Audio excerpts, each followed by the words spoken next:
Right. So everybody can hear me, I assume, because I've spoken to a few of you already. Okay, great. Um, so while we have only a few participants on the line now, obviously it's the middle of summer. So what we are going to be doing though is we are going to be recording this and placing it on a YouTube link so that those clients that can't get here can actually view it in their own time. If you guys want to go back and watch something or update something, we can do that. But it's obviously the middle of summer right now, but we wanted to deliver a mid-year breakdown of what's going on with the markets. And with that, we have a couple of advisors that are with us that have put this together, whether it's Bill Williamson, myself, Brian Hoffman, Phil Marchetti, Rob Mamana, and Chris Bonacore. So what we'll be doing today is we're going to have Drew Thornton from Invesco. For those of you, I believe most of you already know because we do use quite a bit of Invesco's mutual funds inside of our portfolios. But when we take a look at Invesco's almost 100 years of research. And again, Drew, you guys can, and Michael, you can correct me on anything here. But the reason why we partner with Invesco is because we lean on them for their research. And with that research comes along hundreds of PhDs, hundreds of financial analysts that are able to really give us the information in a digestible way. Those of you that have talked to me for years, one of the things that you know is when it comes to different media outlets, whether it's CNBC, whether it's MSNBC or Fox, a lot of times that's through the guise of the media channel needing viewership. So maybe some of those are slanted as far as what their economic views are. So what we're trying to do here today is actually provide you with an unbiased voice that's not just your financial advisor giving you an update about the way he sees it. So it gives you an institutional knowledge, hearing from Drew. Drew is, and I believe, Drew, your title might have changed a little bit, but I want to say, if I'm reading it correctly, Head of Solutions and Alternative Research with Invesco. Is that it? Got All it. right, because I think last year you might have been a thought leader was part of that. Yeah, there was a little bit of restructuring. My job didn't change. Okay, These corporate titles just are name's so good. funny. The way I like to describe myself is a chart and data nerd. That's my title. They won't let me put that on my corporate bio, but that's hopefully a little bit more accurate as to what you're about to hear today. No, absolutely. And you know what? Because obviously, anytime we talk about this stuff, everything in life has some sort of disclosure. So just to throw today's disclosure on this, obviously, obviously every advisor, every research institution has their own opinions, their own way of digesting some information. So what we're going to say here today is, while we do agree with a lot of everything that Invesco has to say, obviously opinions can vary depending on advisor, depending on firm. So that being said, reading it directly, Drew Thornton and Invesco are not affiliated with or endorsed by LPL Financial or Gladstone Wealth Partners. There we go. We got the disclosure out of the way for today. And whenever you're ready, I can throw it over to you so you can present the deck, Drew. Yes, please. I should be ready. Let's see if the technology wants to work with us. So it says sharing is not turned on. Um, Okay, let's see. I'll request You know what? sharing, I just got an allow. Yep, allow. There we go. and I'm going to attempt to share my screen. Can you all see I this? think we're getting there. I feel good Yeah. about it. There we go. Fantastic. Well, thank you so much for having me. And it's a real joy to talk to clients about what we're seeing in markets and the economy. And no better time than summer, right? We're all kind of taking a breath from what was a very eventful first half of the year. And hopefully everybody's getting some downtime. The best thing to do in your downtime is rethink your priorities a little bit and your what you want for the second half of the year. So that's what I hope we can accomplish today is, maybe just giving you a little bit of food on how we at Invesco view the markets and, take from this what you will. Obviously, talk to your financial advisor about any decisions you want to make. But when it comes to reading the tea leaves, and Brian, you brought this up in your intro. We try our best to have a playbook. We don't like to get swung one way or another by headlines. And we really like to, in times of volatility, look back on what we believe is our North Star. So that's why we developed this program that we're about to talk through with you. We've got a few logical steps that help us make investment decisions, and we'll end after we go through our thesis with some themes that you can tease out. Sound good? Good. Um, so the playbook we update this monthly. This month we're calling it the International Tilt. So uh, there's a little bit of interest in markets outside of the US, I think for good reason. We're going to talk a little bit about the AI theme as well as some geopolitics. We can take this wherever you want to go. So please do throw questions at me when you have them, and we'll jump right in. So let's see if I can get the screen to move. Okay, cool. So agenda number one, start at the top. How did we get here? Where are we? Then number two, if we look at where we are, where does that fit in the cycle? We want to understand the business cycle. Number three, where do we think things are going? What is the direction of the economy? Number four, what do we think policy response will be? Do we think policymakers, and we have a new Fed chair with Warsh, do we think they're going to be cooperative with the cycle, or are they going to push back? Because that makes a big difference. And then finally, what are market implications? So those are the themes that we're going to share. So how did we get here? If you told me at the start of 2025, we're going to have the biggest competitor to the US economically release a free version of AI that's nearly just as good with DeepSeek, and you're going to have massive tariffs dropped on everyone out of seemingly nowhere. And markets are going to go down more than 20% twice a year and a half later. You're going to be net up. Oh, don't forget the war in Iran. Don't forget, all this other stuff. There's there's so much to worry about when it comes to markets, and we recognize that. We empathize with our clients about this, and this is the reason for the playbook. Um, I would have been shocked if you told me, oil was going to spike as high as it did, and yet markets this year are up about 10 or so percent. I think it might be even closer to 11% right now. Um, so quite amazing that we are where we are today. There has been a bit of volatility for sure, but we need to reflect back on, oh, well, if we hear one of these headlines happen, what should we do about it? And it's not sell out. It's not run away. It's look back at the playbook and make smart decisions. So this first quarter was marred with geopolitical uncertainty. A few rate cuts that were planned for this year were taken off the table. And yet here we are. Markets are net positive and starting to outperform in areas that have been underloved for quite a while. So think emerging markets, think small caps. Like these are areas that surprisingly have done quite well this year. And then, with the second quarter, we got gangbusters earnings, and that's one of the parts of our thesis is we actually think companies are driving this, and we're not in a tech bubble of sorts.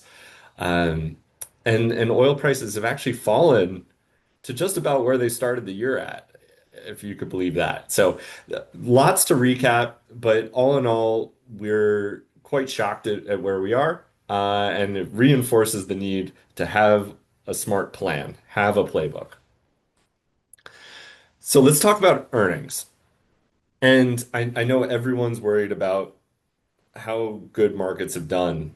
Like when markets go up, people start worrying, oh, are valuations where they need to be? Is this real? Is this a bubble? Well, just to put it in perspective, Q1 of this past year had the strongest earning season in nearly 5 years. This AI thing is real. And it's not just AI, it's a broad application of technology in a bunch of different places that are making companies grow their earnings. And you could see across the board, there was basically double-digit earnings outside of consumer staples, real estate, energy, and healthcare.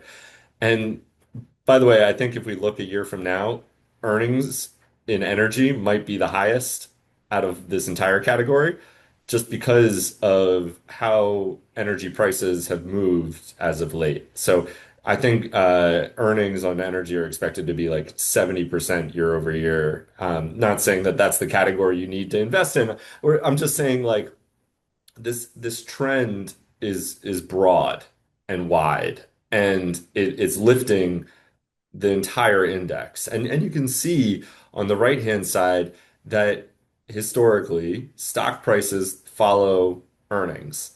And right now we're seeing an earnings boom. This is when you want to be involved in markets. Not saying that, the S&P 500 is the only place to be, and not saying that this will go on forever, but right now we're feeling quite strong about the earnings trend that we're seeing at the moment. It's very encouraging, and it's the reason why on that last chart markets have gone up. It's because the earnings have gone up. So when it comes to bubble spotting, one of the things we look like at, if you just compare where we are today versus, let's say, in the 90s that led to the 2000s bubble bursting, you could see that the animal spirits that I think a lot of people are worried about aren't exactly there. It's a very different scenario than the tech bubble, in our opinion. There isn't this mania of companies IPOing that don't have any customers or any earnings. And, the pets.com example or whatever. Um, that's the type of frivolous activity that we're really worried about that does not exist today. Like if you look at IPOs today, a much different scenario. This is one of the coolest IPO markets, despite SpaceX and the potential for some of these other big players, Anthropic or OpenAI, coming to market. It's actually quite a benign IPO market right now. There isn't this overall like sense of animal spirits that's driving the markets. So we would actually push back on that narrative that there's a bunch of froth right now. Like we think genuinely like markets are actually quite disciplined in a lot of respects. Like investors are being paid for the earnings that are in existence. Going back to geopolitics a little bit, this chart on the left just blew my mind when I updated it this month. Could you imagine oil prices with the Strait of Hormuz in its current state being just about where we started this year in the 70s? I've been presenting this deck over the past year, and we tried telling folks, while this was going on, don't let this drive your portfolio decisions, because just as quickly as oil prices go up, you can see it happened in 2001 with the Russian invasion of Ukraine. Oil prices go down, and everybody was asking me, what are the chances that oil's going to be at 100? In 6 months. And I was like, I first off, I don't know. But second of all, I would be very careful in that there's a real possibility that oil prices can drop as quickly as they have gone up. And we did the analysis, and if you look on the right-hand side, It shows you after major oil spikes, what happens a month later, 3 months later, 6 months later, 12 months later. And what tends to happen on average is oil prices actually are down relative to the starting point. So that's huge. And then the S&P 500 is up. I'm not saying we want oil prices to go up dramatically, but this is actually probably counterintuitive to what I know a lot of folks thought going into this crisis. One of the reasons we believe that, this is maybe a little bit different than the stagflationary scenario that we saw in the 70s with the Yom Kippur War and all the volatility in Iran back then, is the US is actually a major exporter of energy today. Whereas 40 years ago, 50 years ago, we were a net importer of energy. And when energy prices go up, that's actually fine for the US economy. Like the US, it actually becomes more economical to start putting out more energy into the market, start pumping natural gas. Um, so all in all, we're very pleased to see prices have gone down. And we hope that, things simmer off, but this is not something that we base portfolio decisions on. So what is our playbook? How do we produce these insights? Where do we rely on when there is volatility? We rely on the cycle analysis we do. We try to identify points within the economy that are experiencing leverage and excess. These tend to rise over the cycle. Then we look at the signals from monetary policy. Is monetary policy too tight or too loose? When it's too tight, that's when things break. Every single cycle has been killed by the Fed. Every single one of them. Then we go into credit spreads. So we see what the credit markets are telling us. These are folks that want to get paid back their money when they issue credit. Where are we seeing credit conditions at the moment? Because credit is the lifeblood of an economy. And finally, we look at lending standards. We try to find out where credit is being issued and how tight is the credit market at the moment. So let's look at leverage. The chart on the left, I think most people will find quite surprising. Corporate interest expenses have been at 20-year lows. This is despite interest rates going up significantly in 2022 and 2023. When we left the zero lower bound and post-COVID interest rates increased pretty dramatically, companies had already extended the duration of their debt by that point. They took on a lot of debt that was very, very cheap. That's good for corporate balance sheets. So these CFOs at companies were quite smart going into this situation. And their interest expense levels are way lower than I would expect. And because of that, they're able to sustain these high levels of growth and earnings.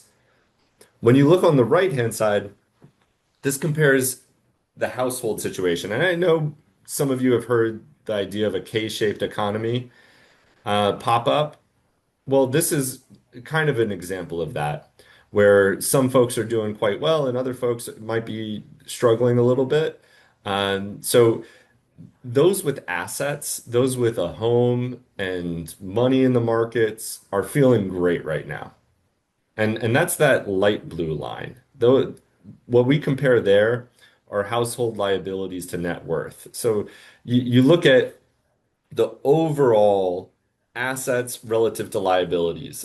Think about it like a balance sheet, but for your household. If you have a house and you have money in equities, you're feeling really good right now. Actually, maybe the best ever. When we look at the data going back to the 80s, there's never been a time where household assets were so much bigger than liabilities. Now, the K-shape comes in when you look at the folks that are in the dark blue line. So these are households' debt service expenses to income. And while it's not at concerning levels right now, it is something we're monitoring. And you can see how the chart is kind of splintering. It's basically saying households are taking on higher interest expenses at the moment, not where we were in 2005 before the 2008 crash. And I'm sure many of you remember people saying, "Oh, wow, I just got, issued a mortgage for a vacation home or something that they probably shouldn't have done back then."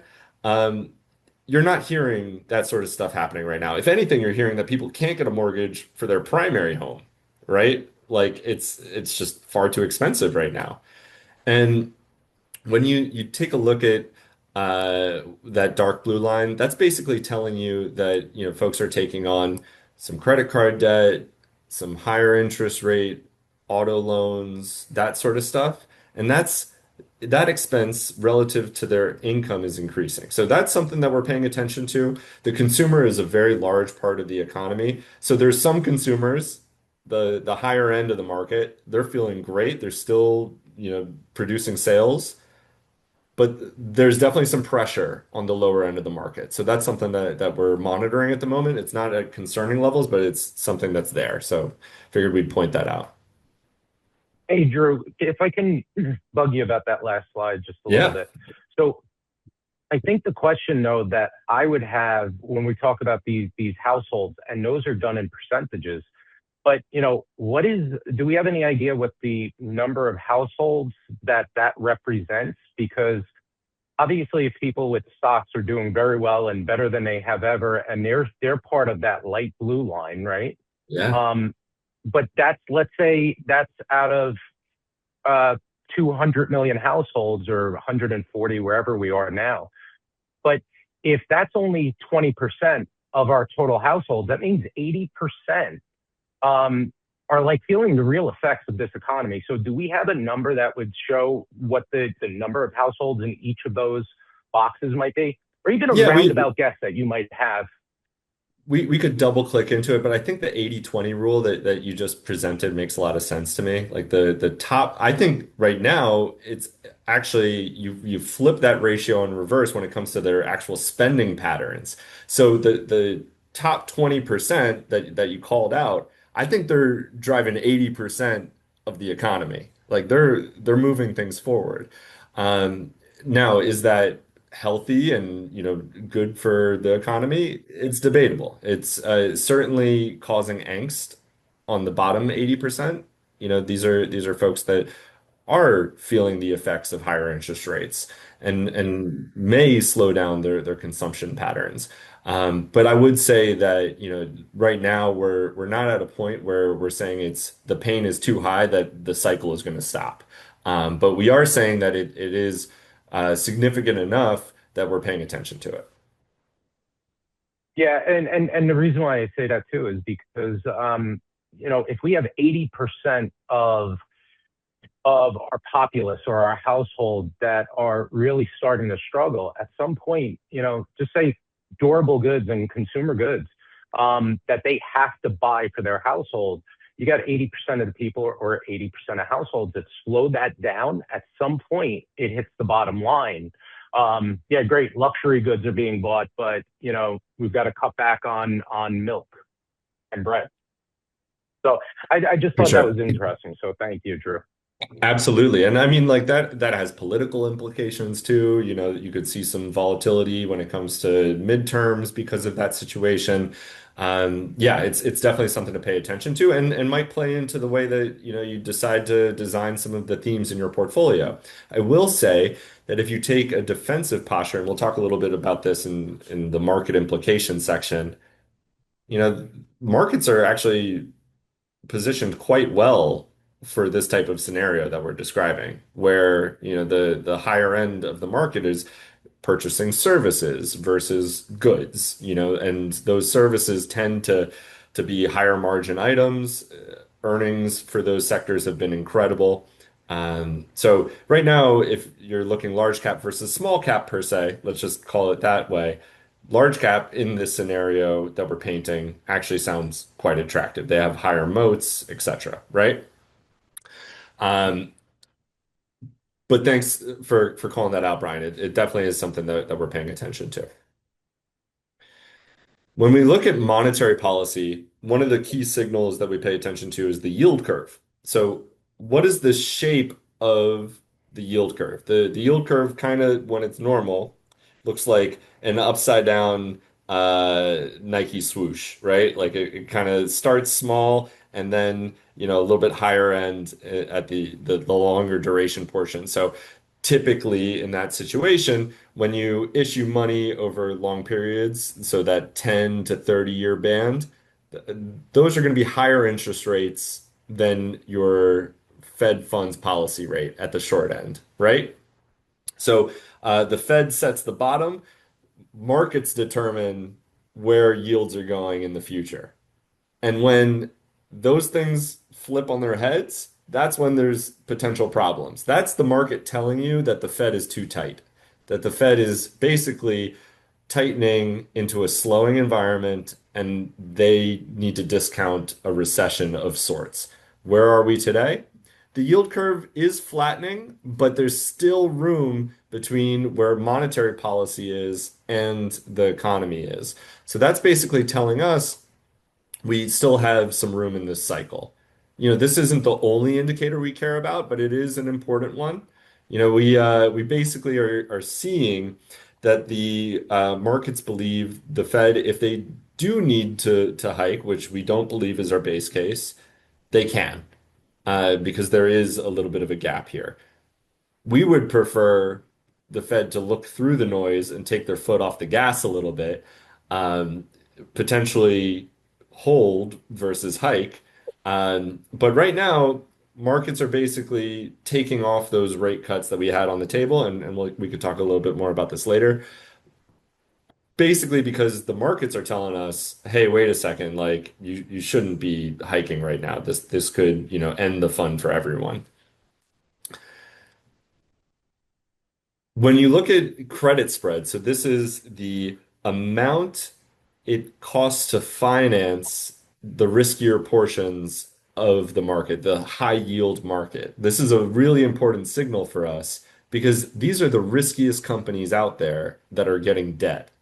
And right now, they're being issued debt at very tight levels. So this tells us a few things. Number one, we view this as a sign of health. We think that credit should flow to the economy. When you see, like in 2008, for example, that's the shaded area on the left, credit spreads were very high. That's basically telling us that the market thinks there's a lot of risk in issuing credit, and we don't believe that right now is a great time to be in a more offensive position. You want to take a more defensive position at that point. So we're looking at this chart as a sign of health. If you look at what happened in 2020, for example, in the zoomed in chart into 2022, you could see credit spreads were widening as the Fed was increasing interest rates. The market was really worried about the possibility of stagflation at that point. Since then, the Fed was able to cut rates because inflation came down and we started seeing a lot of progress in terms of the strength of the economy. That was the recession that never happened, right? Things recovered quite significantly. So, uh, again, one of the many signals we look at, this one is not flashing red. Then we look at lending standards. So this is the likelihood that a bank is going to give credit out. And when banks tighten, let's look at, prior recessions, 2000, 2008, 2020. These are all things that we highlight in gray. This is when banks tighten significantly. They did it in 2022 as well. And you could see that when they tighten lending standards, that cuts off the lifeblood of the economy when credit disappears. And right now, we're in this very muted lending environment where they're not easing standards tremendously, they're not tightening standards tremendously, and that tells us that things are quite stable, which is great. That's a great time to invest. So how does that all add up? Where are we in the cycle? If you look at where we are today, so let's call the current expansion since that volatility in 2022, we're at about 3.5 years in the current expansion. And markets have returned about 120% since then, if you could believe that, over the past 3.5 years. On average, cycles since the 1990s have gone on much longer than 3.5 years. On average, they're about 7 years. And we think we're right in the middle of the cycle right now, could potentially extend longer. That means a lot of gains are still left on the table. So we truly believe that this cycle has more room to run. Just because we had a very good year last year and the first half of this year has been very good, doesn't mean that the party's over. So what's the conclusion? We don't see a recession imminently, and credit spreads that we talked about are very tight. That's good. So tactically, we're calling this a slowdown phase. In reality, we're in a sweet spot of the markets. You look at expansion and slowdown as being above trend growth, but a little bit of fits and starts in terms of acceleration and deceleration of the economy. This happens about 75% of our cycle analysis. So right now, things are slowing down a little bit, but that's not telling us that the cycle is over. Tactically, there's things that we can tease out of this part of the cycle, but it's still in a very good position. So I'll skip to this chart, which is basically showing how the whole world is turning. And sorry, it's a little messy because everything's kind of clumped together outside of China. But right now, this is telling us that markets are growing above trend and starting to slow down a little bit, which is okay. But it's something that, we hope gives a little bit of faith in, the extension of the cycle. What will policy response be? So this is a big question, right? Because I think a lot of people, even up until this week, when the recent inflation numbers were coming out, were very concerned about the possibility of another Fed hike. And the recent numbers told us that inflation was cooling off. And we've been saying this for quite a while where if you remember that oil price graph, what goes up can also come down. You could see that there is a relationship between the price of gasoline, which I know everybody was feeling when they went to the pump, and headline inflation. The issue with just paying attention to headline inflation is that it moves around quite a bit, and this is why the Fed takes out some components that are quite volatile, like energy prices and food prices. So if you just paid attention to this chart, this would have told you gasoline prices are through the roof. We need to hike rates. We need to slow this economy down. When in fact, you could see that after this most recent update, gasoline prices have come off their tops. And if you update this chart to the most recent CPI data, that's coming right back down too. So this is why the Fed looks at multiple things when it tries to determine whether it should hike or not. It's because, the energy cycle is quite rapid, and while you do need to pay attention to those prices at the pump, hopefully everyone's getting a little bit of relief on that front. When you look at inflation expectations, this is a fun one. This is the way that the market prices inflation 1 year out, 5 years out, 10 years out. So, what is the market telling us about where inflation is going to be in a few years? And you can see that over the past couple of months, despite the war, these market implied inflation rates have come down quite a bit, particularly the 2 year one. The 2 year, the dark blue one, you can see that right now it's saying that inflation over the next 2 years, markets predict that it's going to be 2%. That is the Fed's sweet spot. That is exactly where the Fed wants inflation to be so that they don't have to hike interest rates, right? So markets are confirming what we've been saying for quite a while is that we don't believe inflation right now is an issue, and we don't believe that the Fed is going to have to act dramatically.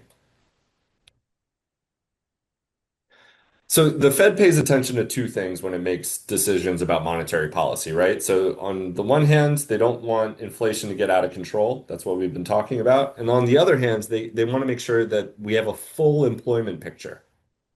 They want to make sure that people are employed. And typically they cut interest rates to support the economy so that people can work.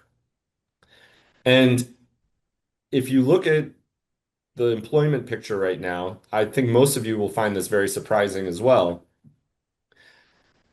Jobless levels, so layoffs, are at their lowest level since like 1965. We're right now at a point where labor markets are very healthy. And I know a lot of you were probably thinking, wow, I've been hearing all this stuff about AI. Isn't AI, going to destroy the labor market and everyone's going to lose their jobs? We're actually seeing the opposite happen. We're seeing more hiring happen right now. And going into this year, you could see on the left-hand side that payrolls, so these are job growth figures, have been slowing. Recently, over the past few months, these numbers have crept up. So the opposite is happening to what I think a lot of people expect, which is companies are hiring more people right now. And we're not in a gangbuster situation where, hundreds of thousands of jobs are being added. But, we're in a situation where labor growth is positive. That's a really good thing for the economy. So we're seeing a reversal of that slowing that we saw. And this gives us hope that the Fed says, wait a second, we don't need to uh, hike interest rates on the inflation side. And if they need to support the labor market, they can. But right now, this is leading us to the conclusion that the Fed is going to hold for the next few months. So they're not going to do anything.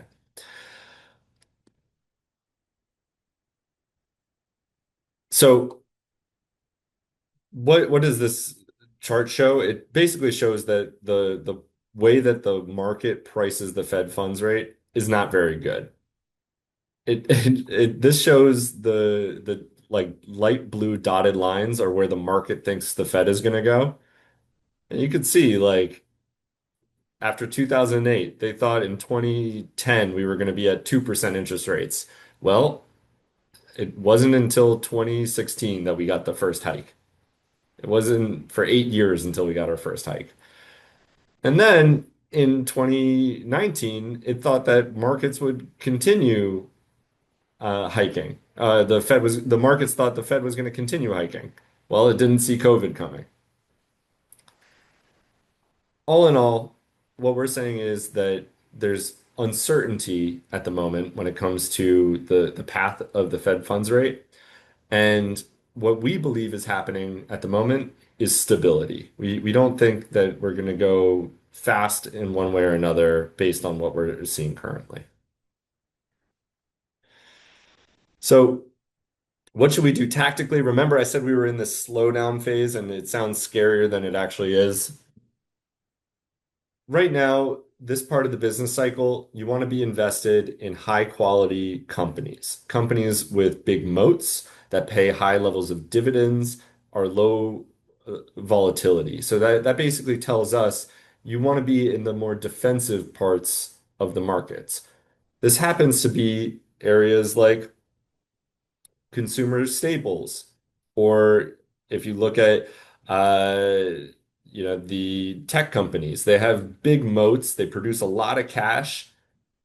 They tend to be these higher quality names that we're talking about. When you then go down the the stack rank of some of our favorite ideas at the moment, next, we like government bonds. So this is the ballast. This is in the what if we're wrong section. What if things cool off and a recession does happen? You still need a ballast. And in that environment, interest rates can come down pretty quickly, and you want something to hold your portfolio up. So we like taking on a bit of duration risk.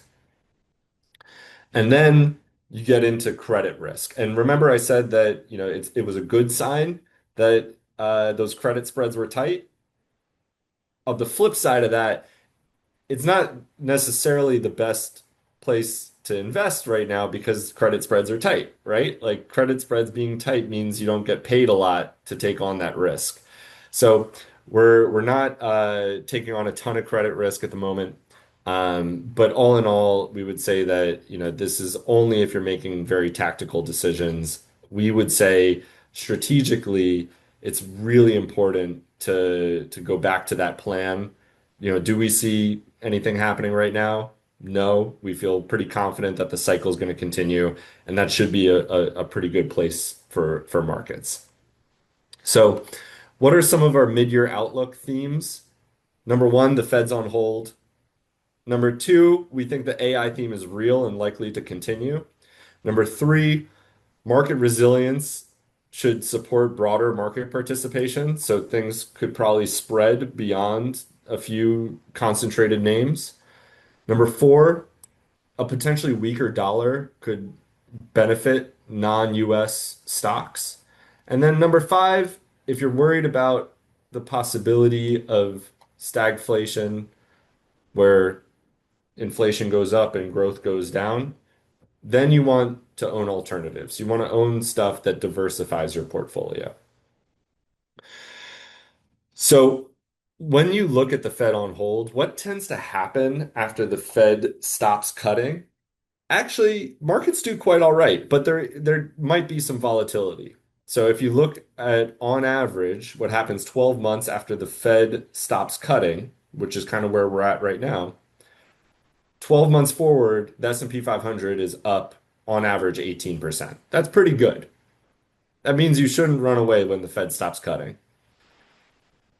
But there tends to be some volatility. So if you look at the maximum drawdown during that time, on average, it's about 13%. So it wouldn't shock me, would not shock me if, what we've seen in markets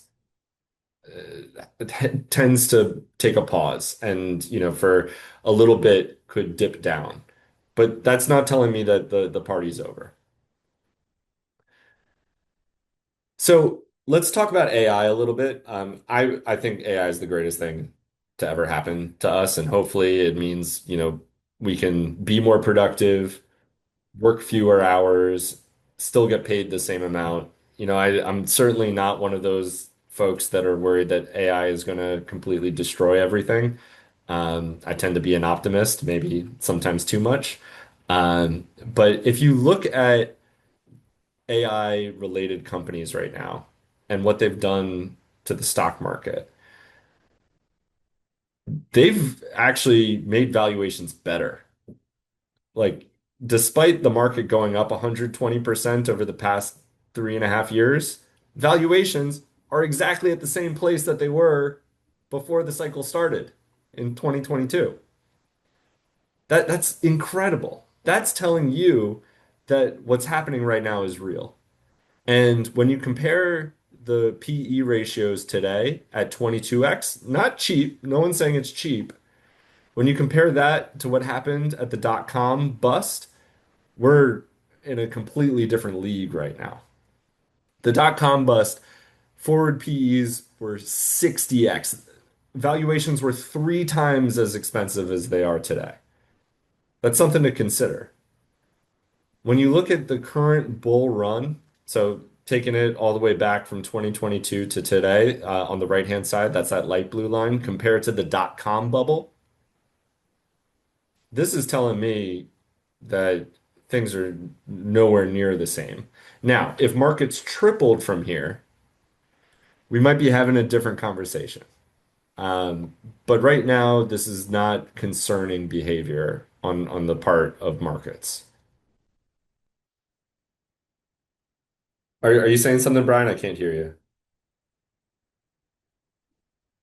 There we go. Can you hear me now? Yeah, I can. So I was going to say, oddly enough, those two lines actually they don't look dissimilar. So the question really is, where are we going from here to, let's call it somewhere around 2028 or so?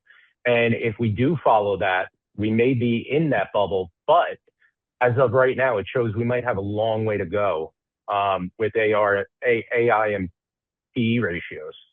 Yeah, absolutely. I mean, this is one data point, right? Like this isn't the end all be all, but this is telling us that, we think that the market has some room to run. Now, concentration is an issue. Like if you look at where we are concentration wise, we've never been more concentrated in just a few stocks. That doesn't tell you to get out of markets, though. That's not a reason to run away. But it might be a good idea to diversify, spread some chips elsewhere. And we've been saying this for quite a while, but if you look at the year-to-date performance of other major markets outside of US large cap, which has been by far the winner, you've seen small caps up 20 plus percent this year. Value, the rest of the S&P 493 besides the Magnificent Seven AI stocks, they're doing quite well. This is telling us that it's good to diversify. It's good to expand your portfolio besides one big bet. And that's a consistent theme that we've said. We think that the next phase of AI, this is our thesis, is a massive productivity boom where everything gets that much easier to do, that much better. And when that happens, that's going to make small caps, value stocks, stocks outside of the US perform really well, unlock a lot of potential value that has been sitting dormant for quite a while. Because up until now, the story has only been these seven stocks. So we see this as a potential spreading of the wealth, which would be great for everybody. So something to consider, halfway through the year. Do you think that this trend continues, or where do you sit? It's a good question. And one of the other themes that I want to point out is that the dollar is very expensive right now, compared to the rest of the currencies around the world. And why this matters is when you look at outperformance of the dollar versus non-US stocks. When the dollar is strong, US stocks tend to outperform. When you have the opposite, you start to see performance trickle out into the rest of the world. And we've seen strength at levels that we consider very high for the dollar. So there's some room for this left-hand side chart to come down and for the dollar to weaken. And when that happens, that tends to be a massive tailwind for stocks outside of the US. So something to consider as well, international diversification. And then finally, this Picasso painting I have in front of you is a relationship between the consumer price index, so that's inflation, on the x-axis, and on the y-axis, it's the correlation between stocks and bonds. Why is that important? Because typically you invest in bonds because they hedge your stocks, right? Like they move in opposite directions, and that diversification really helps your portfolio. What's the issue when inflation goes beyond this 3% threshold that we have marked here? The correlation between stocks and bonds becomes positive. They move in the same way. And the period I want to point out, 2022, when this happened, you have a situation where stocks and bonds both go down at the same time. That's not what you want for your portfolio. So if you are concerned about inflation and inflation is an issue, which we do not believe it is, but if you do, we would recommend diversifying your portfolio a bit. And if you look at um, things that work well in this sort of situation, think real assets. So commodities, or on the other hand, you have real estate. These sorts of investments tend to do well when inflation is high and help stocks and bonds. So something to think about if you are worried about inflation. If you think we're wrong, which happens, we're not right all the time, you might want to diversify just beyond your traditional assets. So that's the end of the presentation that I had prepared, but I'm glad to stay on for some questions if you have any. It was a real pleasure talking to all of you today. Thanks, Drew. Yeah, thanks, Drew. Just to jump in, what I wanted to say, I don't necessarily have any questions because individually we can all go over some information, but I have to tell you what I frankly see is I have clients coming to me that are watching podcasts, that are watching MSNBC, and they're asking me if the party is over, and where we're going.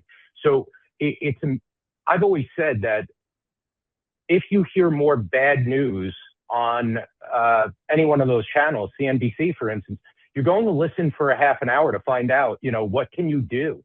But if you hear the good news and you hear, okay, we're in the right spot, you have a tendency to go, okay, that's great. And now you shut the television off. So, what I'm seeing here is I heard a lot of positive coming out from everyone. And there's not much here I'm actually very concerned about. So, I don't know if anybody has any questions, but with that, I definitely thank you, Drew. Of course.